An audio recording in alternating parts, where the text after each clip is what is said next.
like to talk to you a little bit about the Cajun booth, give you a little bit of background and pretty much how it started and where we are today. Homer Stevens, who is my brother-in-law, is the co-chair with me for that booth. And we, together with my sons Kenneth and Nicholas, are the primary cooks for the jambalaya and the gumbo. Homer's son Hans is the master chef for the crawfish that is boiled on Saturday evening. And that has been a huge success. And along with our wives, who help support us by serving the food, as well as our daughter-in-law when she's able to do so, and all the volunteers who traditionally come back year after year to work in the Cajun booth, we say thank you for that help. Homer and I both come from a Cajun background, and we both married into a family that was primary German. And the only thing I can say about our wives is that they had the good sense to marry Cajun men, to teach them how to cook. And I'll probably get in trouble for saying that, but that's the truth. Cooking for a Cajun man is something, or Cajun people, is just part of our DNA. It's something that shows respect, it shows love, it shows gratitude. And it's something that we start and we grew up with that. I can give you an example. I'm the third of 10, and we lived very meagerly. My father was an oil field worker, and 7 days a week we ate beans and rice. But on Sunday was a celebration. My mother would bake a chicken, we'd have rice and gravy, potato salad, fresh vegetables. She would bake a cake from scratch or have blackberry dumpling. It was really a feast, something to behold. And I assumed, growing up, that everybody ate the same way. Little did I know that when Shar and I got married, I would soon find out that's not the case. I still remember to this day when we got back from our honeymoon, and it was our first Sunday by ourselves, I was anxious to see what we would have for lunch.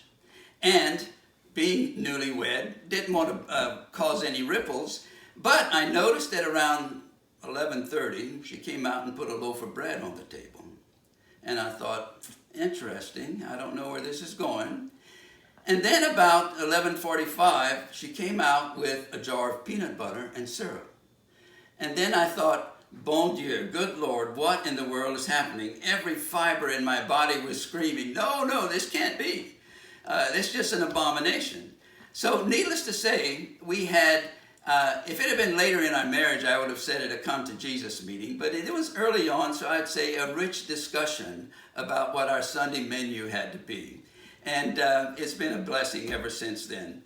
But to get back to the point of, this is why we do it. It's all part of our heritage, and it's our way of sharing with everyone in Christ the Redeemer what Cajun cooking is all about. There's really nothing magic about it. It's all about simple ingredients prepared well, prepared with love, and prepared with generosity that make the taste. A lot of people ask me for recipes. I can give you recipes for whatever you want, and so can Homer. But there's one ingredient in that recipe that says, season to taste. And that's where the practice and the tradition of being Cajun comes in.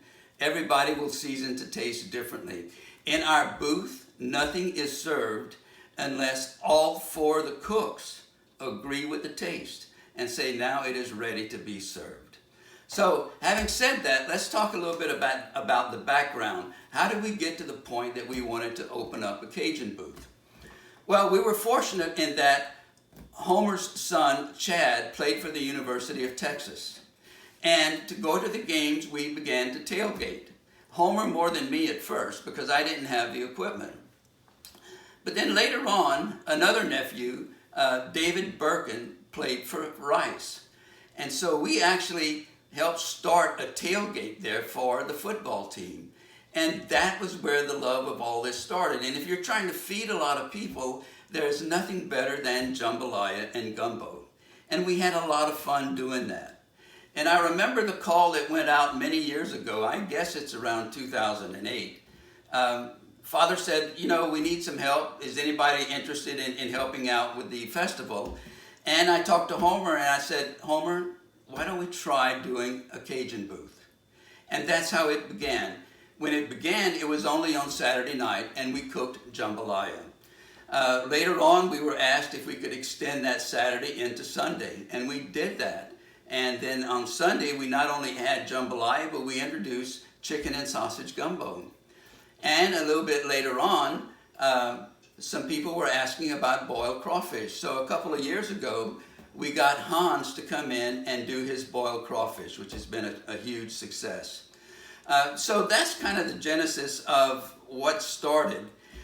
Just to give you some numbers, on a typical festival weekend now, we cook about 140 pounds of pork, about 80 pounds of sausage, 60 pounds of chicken, 100 pounds of rice.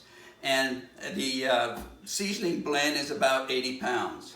And with all of that food, we can easily feed about 500 servings of jambalaya and about 300 servings of gumbo for the entire weekend. But as I said earlier, all of it is made with a lot of care and love and dedication to what we're trying to do. It is our way of serving the broader community. But more than that, it's our way of sharing our traditions. It's our way of sharing our culture. And it's our way of saying we appreciate you. So thank you so much for your time. Glad you joined me today, and look forward to seeing you next year for the festival. And as we say in French, allons manger, come and eat, and laissez le bon temps rouler. Let the good times roll. God bless you. See you next year.